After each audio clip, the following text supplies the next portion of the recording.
So I did an open house yesterday. Evelyn did her own open house. She'll probably talk about it, but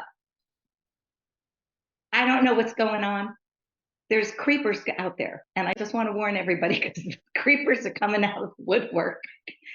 And I have my husband with me, so he's sitting in one part of oops, the house is empty, and he's sitting behind the kitchen, like in a room in a chair. And we bring our two folding chairs. So this one guy comes up the stairs. I mean, okay, he made my day. That's all I'm going to say. So he comes up the stairs. He looks at me. I turn around to bring him to the kitchen, and he goes, "You look hot." And we, and we go into the kitchen, and I'm like, "This is my husband, Ali." The guy started to shake, okay, because he knew my husband heard him. And he didn't know how fast to sign my book real quick, talk to me for 2 seconds, and get the heck out of there. So, and that was not the only one. That was some weird people. But anyway, I'm very, very into safety. Again, when I was with Sotheby's in New Jersey, they did this whole thing with Carter, the woman that, was kidnapped. And it's very, very important as realtors that you have somebody with you. And I'm just saying that because even if we're safe for NAR, they're saying have somebody with you, check your escape routes, don't go into basements, make sure your fence is unlocked. And I mean, it was a great compliment for me, but it was a little scary if I was by myself. So I just wanted to mention that. Well, this month is Realtor Safety Month, so that's always great. I've always had someone with me. I had my significant other, my partner with me at open houses. And when you can't, there's always the good safeties of standing at the door, making sure that the door is open or unlocked, always next to a stake, parking your car not in the driveway. Yeah. So it's not impossible for you to do open house on your own. Just be safe. So I'm glad you were safe. And just make sure that you have a nice picture on your sign, okay? Because I think it does bring in a lot of people. There you go. Fluff that hair, baby. We're not in Texas, but in Texas we always say, always big and better. Big is better. That's right. So, love it. Love it. So something good. Diane, you had a really awesome weekend this weekend. You want to talk about that? Yeah, I had 3 open houses that I shadowed on, so now I feel more comfortable posting possibly my own for somebody. And then I did 2 showings, one on Saturday, one on Sunday. They didn't like the one on Saturday, but they're interested in the one that we did last night, so it's kind of exciting. So That is exciting. Yeah. I love the energy. Anyone else have something good they want to share? Something they're grateful for? I was yesterday the first time by myself. Yeah, that's awesome. I love all these open houses that y'all are doing. I think that's fantastic. Yeah, I did. I went the day before and I checked out the neighborhood. It was a little danger neighborhood, so I made sure I took my husband with me. For across the street, there's like a park, and you see all these people walking with no shoes. It was like very, very, very shady. So I was a little nervous, but my husband was there, so I was fine. So I'm excited. I'm very excited. That's awesome. I love that. Glad you're safe. Proud of you, Ev. Proud of you. Thank you. Yeah, I love this energy. And in on page 308, it says it talks about energy, right? Keep your energy to maintain your focus. And it says like the fact that you're able to maintain your energy, your focus at a high level over time is largely dependent on consistency, right? Just keep going and keep going. And so I love the fact that you are taking that page when it's I think it's 306 or 306 or 308 in the MREA talking about energy. So just remember that maintain your focus is to do it consistently, and that will provide the energy that you need. And positive energy is a huge, energy is an attractor, but positive energy is that huge attractor that we want in our business at all times. So good for you guys. All right, so we are going to go into speaking of, I pulled I'm going to share my screen first. Share my screen. And thought a little bulb with cedar would be good for us today.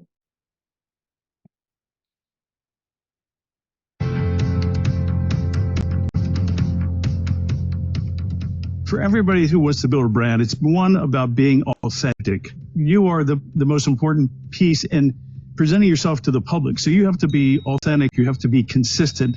You have to be passionate about what you believe in. We've constantly changed and evolved with the marketplace. What does the marketplace really want? So we layer on our value proposition. What we had a few years ago is now really basic.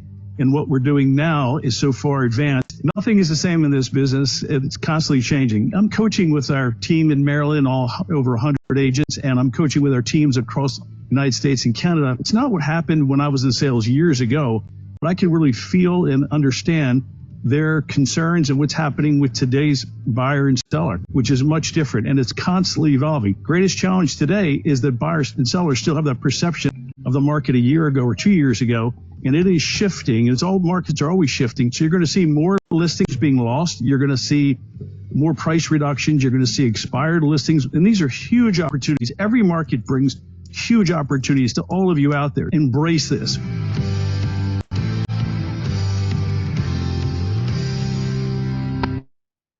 Okay, so what did I hear from them? What were your takeaways?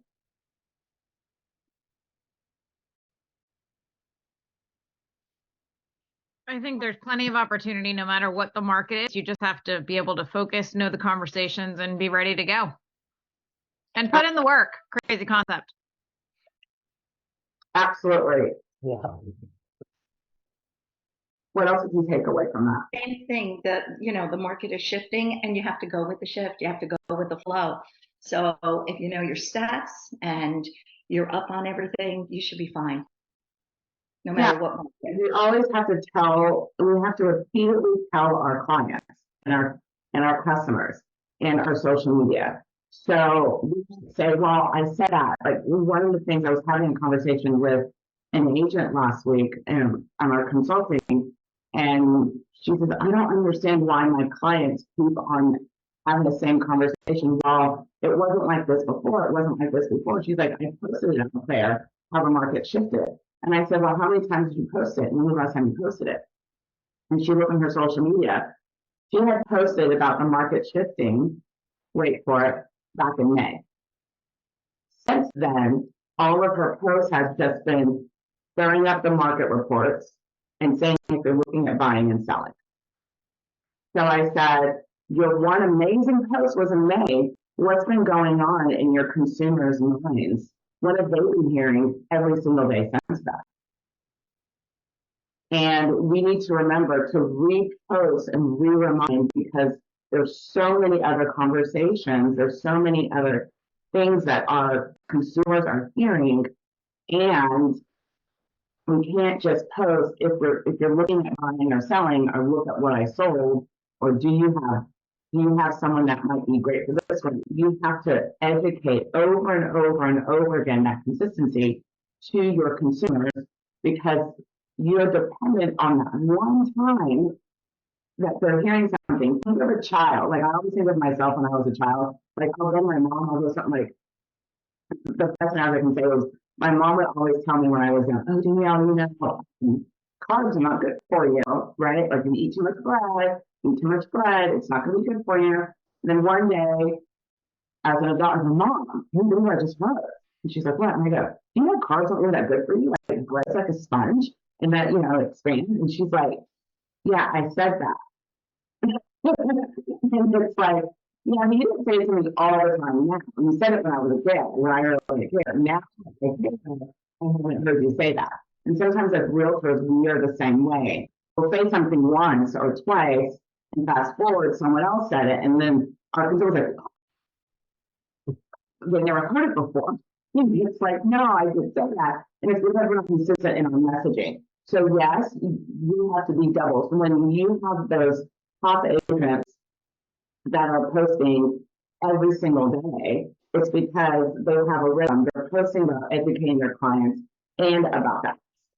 educating their clients and every single day via email, via social media, via YouTube, conversations they're having with their clients, because they know that they don't know when their client is actually internalizing their message. So that they have to be repeated. So when that time comes, wherever they are, it finally hits them when it needs to.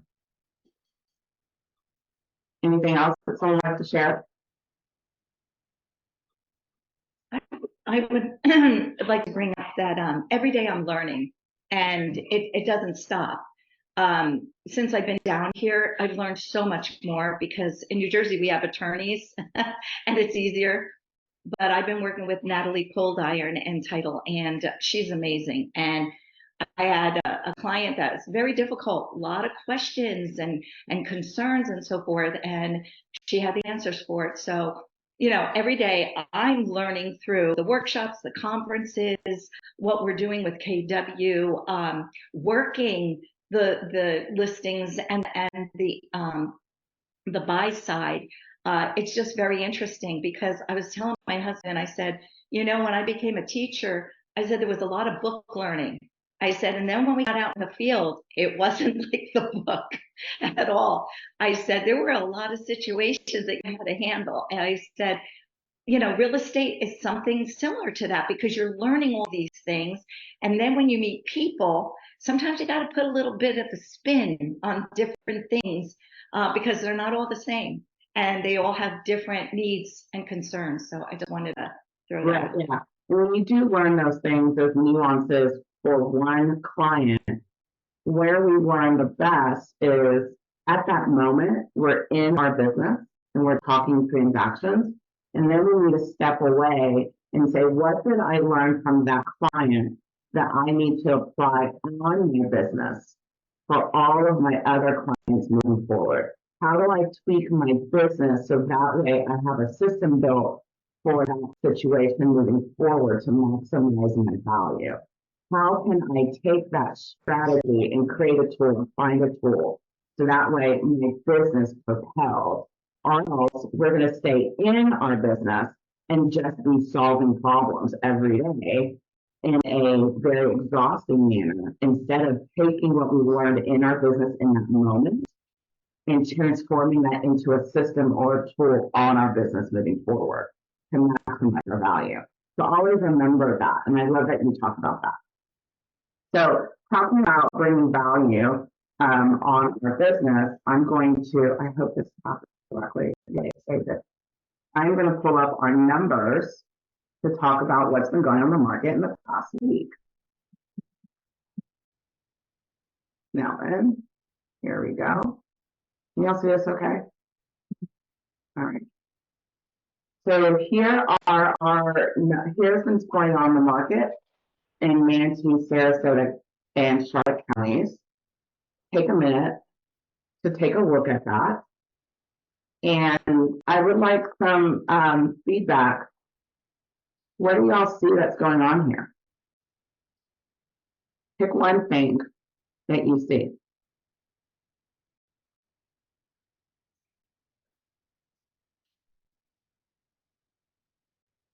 Well, if no one else is talking, I always will. So expireds are up, withdrawals are up in Sarasota and Charlotte. Manatee, we got some back on markets. We got some price reductions up, even though they're down in Sarasota, there's still quite a bit of them. So the market is changing, right? A lot of opportunity. Yeah, I noticed that when I looked at the numbers from the previous week, there is some consistency over in Charlotte County. And then there was more changes in Manatee and Sarasota. And that just kind of brings to the point of, I think that Manatee and Sarasota are getting ready for season a little bit. And we saw an increase in listings, and we see a slight decrease in listings in Sarasota, right? And a slight decrease in back on the market. However, last week there was a drop in solds in Sarasota, and now there is an increase in solds. So it looks like, to me, there's huge opportunity for your buyers right now, right? And there's huge opportunity for people who want to get on the market and start listing. Because if I see an increase in solds in Charlotte and a decrease in new listings, I'm calling my buyers. Mhm. If I see a decrease in listings and an increase in solds in Sarasota, I'm calling my buyers. If I see an increase in listings and a decrease in solds, I'm calling my sellers.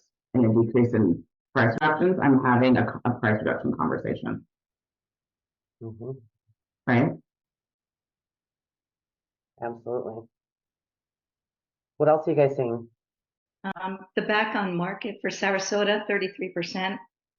It's a big opportunity for buyers because the sellers are willing to deal and to negotiate. And that's what I'm finding as well. When it's back on market, I don't want to call it desperation, but some people were so excited, and then all of a sudden, maybe something was pending, maybe there was something with finances and mortgage with the other people, and now they got a new client and they don't want to let that client go. So there's opportunity there. Absolutely. And I would say for my sellers, I'd be like, look, there's been a decrease on houses coming onto the market right now. So this is a really good opportunity to put your house on the market for it to stand out. Absolutely. It's really, really good time for you, because I know that you've been wanting to list your home. And then I would probably go into seller and look at my neighborhoods I'm farming and seeing where do these numbers also coincide with my specific areas, right? So it's kind of taking that macro numbers and making even more micro, being even more hyper local, and then doing a comparison, right? We can't go into your specific areas because that's just too broad, but we can go, here's what the national is saying, here's what the county is saying, and here's where we are in the neighborhood specifically that you're looking for. And we can look at the trends of that and see how we can take advantage, whether on the sales side or on the buyer side. Heather, you went off mute. You were going to say something? I did. I do a market analysis for, I do it by city. So Uh-huh. I do Northport, Port Charlotte, Punta Gorda, Venice, Osprey, Nokomis, Englewood, Sarasota. I was doing counties, but I find it's too general.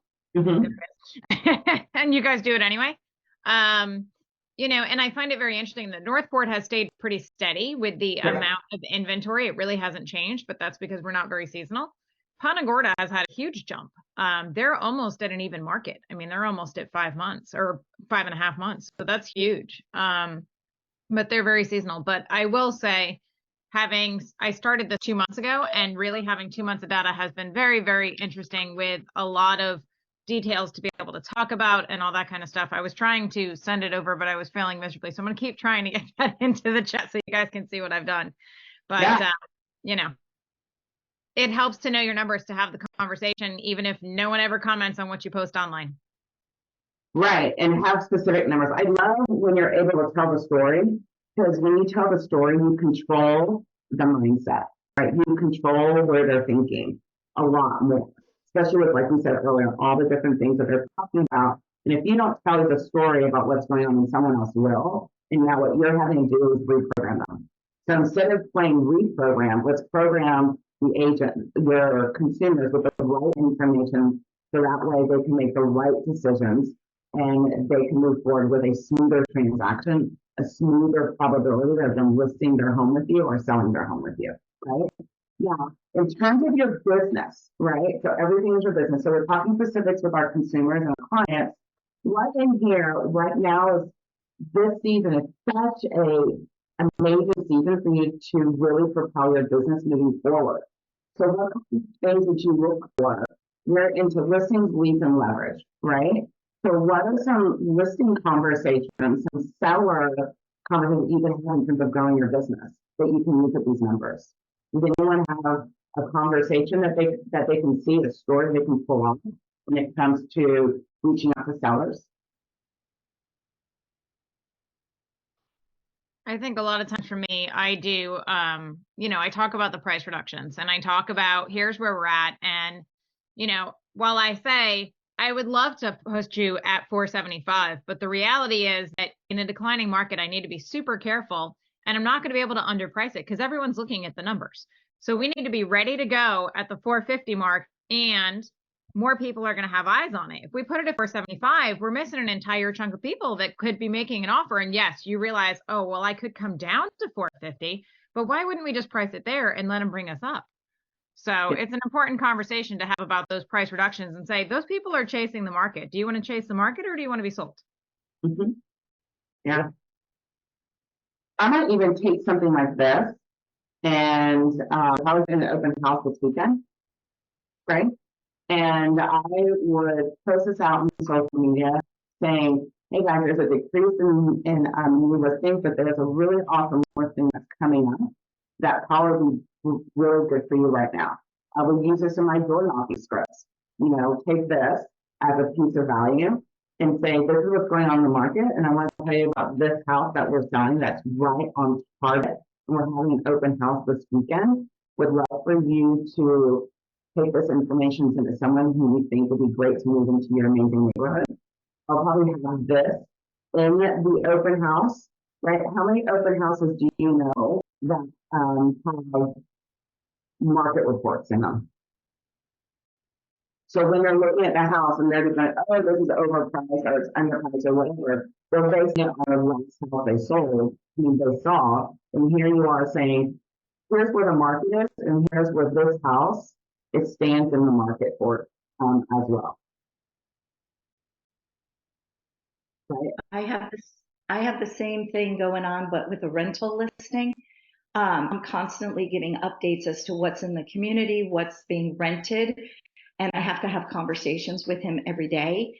And the issue is that a couple months ago in that same neighborhood, there were 12 rentals, and not in the neighborhood, in that town. Now there's 50 rentals. So it has changed since like 2 months ago, and we're up against a lot of competition. And you know, I keep telling him, do you want this sitting on the market? You're at a price point where everybody is. We got to go under that. And figure it out monthly too, with the rent, the yearly rent that the monthly rent that you're losing, as opposed to your deduction times 12 is much less than if you're losing that rental each month. So there's a lot going on with rentals too. Same thing. Yeah. Christine, you had your hand raised.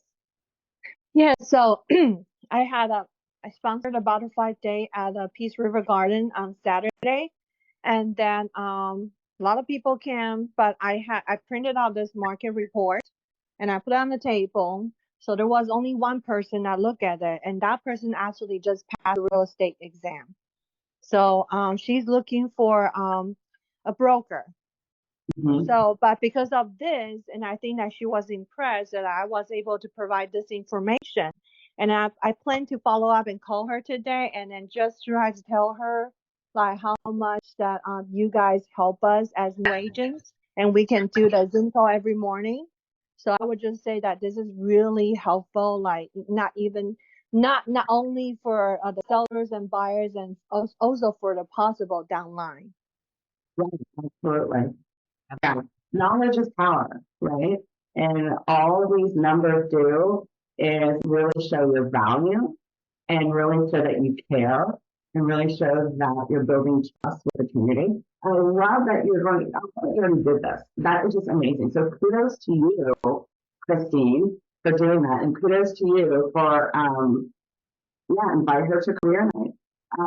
And then have her connect with myself and we can have a conversation. Absolutely, and increase your downline. That is awesome. So, yeah, so I will probably text you later today to ask you how much information I should tell her, and then how much is not too much. I'll just ask you later. The easiest way to do that is saying, I absolutely love the Broke Design House, and I would love to connect you with my team leader, and she can tell you more about the opportunities at Keller Williams. And that's it. Yep. And then give Danielle the phone number and let her do her magic. Okay. The only thing though is that she lives in Punta Gorda, like the real Punta Gorda. So when she heard about our office is in Venice, It kind of, because I think she wants to go to Peace River because it's closer. That's So, as long as she's with KW. but am I allowed to Yes, I can tell her? Sherry over there. Not a problem. No, but I want to bring her to our office though, because I like our office better. Let's have a conversation offline. I love you. And I always like people to make their own decision. She can explore this office and she can explore the office in Peace River. And then she can make her own decision on what's the right fit for her. But at least she'll have the opportunity to have a conversation with both of us. Okay. All right. Thank you. Yeah, great conversation. So, everybody do not forget tomorrow is Flip at the Venice Community Center. So, starts at 9 a.m. sharp. Get there a little bit early. Danielle, because we have to get there early and set up, will we be having a Zoom tomorrow? No, no Zoom tomorrow. Because you guys should all be at Flip at Venice Community Center. And then Sorry, we can't do everything at the same time, but I think that we like running around with chickens with our heads cut off, trying to do this and trying to set up coffee at the same time and registration. So love you guys. But there's not two of us. There's only one of us. one of each of us. Yep. One of each of us, and you should be very glad. All right. So we will see you guys all at Flip. Yeah, bring her. If you can, you can bring her to Flip tomorrow if she wants to come. I think that would be really great for her. That'll be really great information. And Sherry should be there as well tomorrow too. Yep. So everybody bring a friend to Flip. All right. We'll see you tomorrow at Flip, and then we will see you back online here Wednesday morning. All right. Bye, everyone. Have a good Bye. one. Bye. Have a great day.